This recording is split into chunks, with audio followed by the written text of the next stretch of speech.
कानपुर की 4 मंजिला बिल्डिंग में लगी भीषण आग। कानपुर में रूपम चौराहे के पास अपार्टमेंट में लगी भीषण आग। लपटों में फंसे लोगों की सीढ़ी लगाकर बचाई गई जान।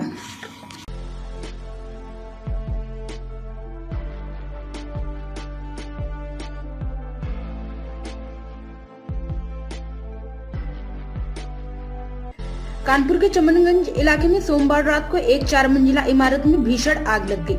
सूचना पर दमकल विभाग की गाड़ियां मौके पर पहुंची और आग बुझाने में जुट गईं। इमारत के ऊपरी फ्लोर में कई परिवार रहते थे, जिसमें से एक परिवार आग में फंस गया।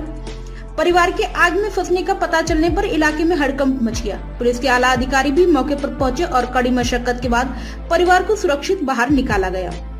स्थानीय निवासियों ने बताया कि वहां की इमारतों में अवैध रूप से जूते, चप्पल सहित कई चीजों के कारखाने चलते हैं। इसकी वजह से ऊपर की मंजिल में रहने वाले रिहायशी फ्लैट के लोग हमेशा खतरे में रहते हैं। निवासियों का आरोप है कि इस बिल्डिंग में भी कारखाना चलता है, जिसकी वजह से आग लगी है। यह पहला मौका नहीं है जब इस तरह की आग लगी है। यहीं के बांसमंडी इलाके में कुछ माह पहले 4 कॉम्प्लेक्स में आग लग गई थी, जिसके लिए 1 हफ्ते तक रेस्क्यू ऑपरेशन चलाना पड़ा था। उस आग में हजारों करोड़ का सामान जलकर खाक हो गया था। इसके बावजूद बिल्डिंग बिना मानकों के बनती जा रही है। पुलिस अधिकारी के मुताबिक रूपम चौराहे के पास एक 4 मंजिला इमारत में आग लगी थी। आग लगने के कारण अपार्टमेंट्स में लोग फंसे हुए थे। फिलहाल बिल्डिंग में आग लगने के कारणों का पता नहीं चला है। हमारी पुलिस और फायर टीम ने एक घर में फंसे सभी लोगों को सुरक्षित तरीके से बाहर निकाल लिया है। आग पर भी लगभग काबू पा लिया गया है। इस ऑपरेशन में 15 से 20 मिनट और लगेंगे। अब सिर्फ आग का धुआं है। हमारी अपील है कि लोग घटनास्थल से थोड़ा पीछे चले जाएं, जिससे बेहतर तरीके से ऑपरेशन किया जा सके। उन्होंने आगे कहा कि आग से किसी भी व्यक्ति के हताहत होने का इनपुट नहीं मिला है और अब आग के फैलने की संभावना नहीं है। आग के कारणों का पता लगाने के लिए फॉरेंसिक टीम जांच करेगी, तभी साफ हो पाएगा कि आग कैसे लगी। घटना की सूचना मिलते ही मौके पर 4 फायर ब्रिगेड की गाड़ियां और आसपास के थानों के फोर्स को बुला लिया गया था। कैमरा पर्सन अनुज श्रीवास्तव के साथ पृथ्वी गुप्ता की खास रिपोर्ट।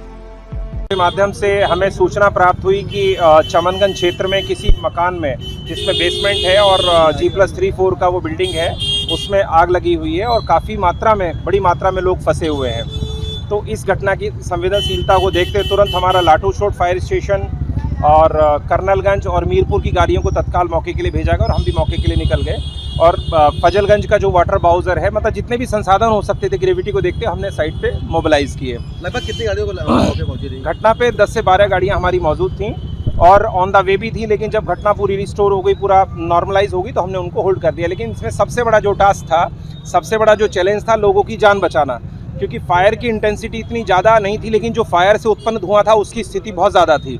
तो बेसमेंट क्योंकि सकरा है, आप देख रहे होंगे घर बहुत सकरे हैं, जीने बहुत सकरे हैं, तो जो धुआं जीने में भर गया और पूरा बेसमेंट से होते ऊपर के फ्लोर्स पे वो चला गया। तो आपने देखा होगा पूरे सब लोग चिल्ला रहे थे, 4th फ्लोर 3rd फ्लोर पे लोग फंस गए, जीने से निकल नहीं पाए। तो फिर हमने टैक्टिक्स की कि प्राथमिकता फायर फाइटिंग के साथ साथ रेस्क्यू किया जाए। तो जो शुरू में हमारी टीम आई, पुलिस के सहयोग से, हमारी टीम आम जनता के सहयोग से 10, 12, 15 लोग तो जीने से ही निकाले शुरू में, जो इमीडिएट निकाल सकते थे। लेकिन जो पूरी तरह से ट्रैप थे, जो धुएं में बुरी तरह से फंसे हुए थे, उनको हमारी टीम ने लेडर, जैसे आपने देखा काफ़ी ऊंचाई पे लेडर लगा के, उसमें छोटे छोटे बच्चे भी थे, छोटी छोटी बच्चियां भी थीं, बुजुर्ग भी थे, महिलाएं भी थीं और काफ़ी बड़ी संख्या में, मतलब लगभग हमने 16-17 लोग लेडर से निकाले और करीब 10, 12, 15 वैसे निकाले। तो कुल मिला के 25 से 30 लोग हमने ओवरऑल पूरे ऑपरेशन में लोगों की जानें बचाई। लगभग कितनी देर रेस्क्यू चला है? रेस्क्यू तो आप देखिए, पूरा जो हमारा मेन फोकस था फायर फाइटिंग के साथ साथ टॉप रेस्क्यू था, क्योंकि छोटे छोटे बच्चे इन्वॉल्व थे, लेडीज़ थी, बुजुर्ग थे। तो करीब आधे पौन घंटे, 1 घंटा लगभग रेस्क्यू पूरा चला। और रेस्क्यू को हम कह सकते हैं, जो हमने लोग निकाले वो लगभग 1 घंटा के आसपास रहा। लेकिन अभी जैसे आपने देखा, हम लोग डीसीपी साहब और हम पूरा ऊपर तक, पंचम तल तक अपनी पूरी टीम के साथ हम एक एक फ्लोर को देख के, एक एक फ्लोर के रूम्स में पूरा दरवाजा खोल के, कोई किसी तरह का पैनिक ना हो, कोई पड़ा हुआ ना, उसको देख के हम लोग पूरा चेक करके तब इंश्योर किए कि कोई यहाँ पर नहीं है और ऑपरेशन ऑल क्लियर। आग लगने की वजह क्या बताई जा रही है? आग लगने की देखिए संभावित जो प्रोबेबिलिटी है वो शॉर्ट सर्किट हो सकती है, जो क्योंकि शॉर्ट सर्किट है, क्लासिक कंबेस्टिबिलिटी है, संभवतः बेसमेंट से शुरू हुआ होगा। अपने आसपास की लेटेस्ट खबरें देखने के लिए हमारे चैनल अनंत न्यूज को लाइक एवं सब्सक्राइब अवश्य करें। साथ ही बेल का आइकन दबाएं जिससे आपको आसपास की सभी न्यूज टाइम पर मिलती रहे। और हमारे अनंत न्यूज पर अपना कुछ भी ऐड या जानकारी देने के लिए हमसे संपर्क करें। दिए गए मोबाइल नंबर पर मैसेज या कॉल करें 8081030110 पर।